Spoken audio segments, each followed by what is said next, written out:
அஸ்ஸலாமு அலைக்கும். பிஸ்மில்லாஹி ரஹ்மானி ரஹீம். அளவற்ற அல்லாலும் நிகரற்ற அன்புடைய அல்லாஹ்வின் திருப்பெயரால் துவங்குகிறேன். இறைவன், என் பெயர் அண்ணாமலை.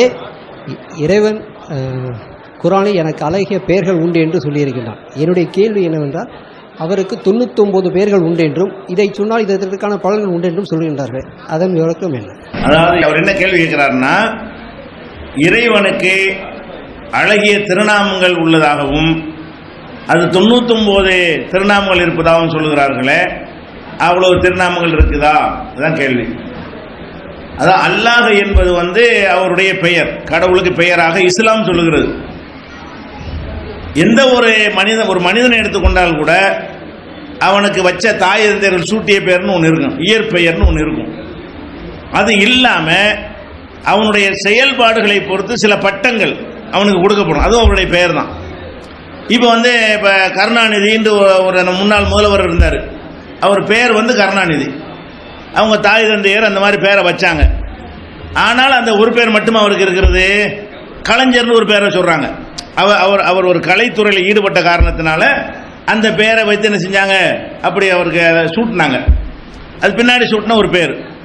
சில பேருக்கு இப்போ ஜெயலலிதா இருக்கிறாங்கன்னா அவங்களுக்கு வச்ச ஜெயலலிதா அவங்களுடைய பெயர். அவங்களுக்கு புரட்சி தலைவிங்கிறாங்க, சில பேர் அம்மாங்கிறாங்க. அவங்களுக்கு பல பெயர்கள் என்ன செய்கிறாங்க, அவங்கள அழைக்கிறாங்க. இதெல்லாம் அவங்களுடைய அந்த செயல்பாடுகளை, சமூக நீதி காத்த வீராங்கனை, இப்படியெல்லாம் அவங்க ஏதாவது ஒரு செயலை செஞ்சாங்கன்னு சொன்னால் அந்த சாதனைக்கு தகுந்தவாறு பெயர்களை வைக்கிறாங்களே, அந்த மாதிரி இறைவனுக்கு பண்பு பெயர்கள், அதாவது இறைவனுக்கே உள்ள பெயர் ஒன்று இருக்கிறது. அவனுடைய செயல்கள் இருக்குல்ல, அதுக்கு தகுந்தவாறு பல பெயர்கள் இறைவனுக்கு இருக்கிறது. குர்ஆன்ல அப்படி இருக்கிறது. ஒலில்லாஹில் அஸ்மாவுல் ஹுஸ்னா, இறைவனுக்கு அழகான திருநாமங்கள் உள்ளன. அழகான திருநாமங்கள் என்ன? அந்த திருநாமங்கள் எல்லாம் குர்ஆனிலே சொல்லப்பட்டிருக்கிறது. உதாரணமா, இந்த உலகத்தை எல்லாம் கடவுள் தானே படைச்சிருக்காரு, நாங்கள் நம்புகிறோம்.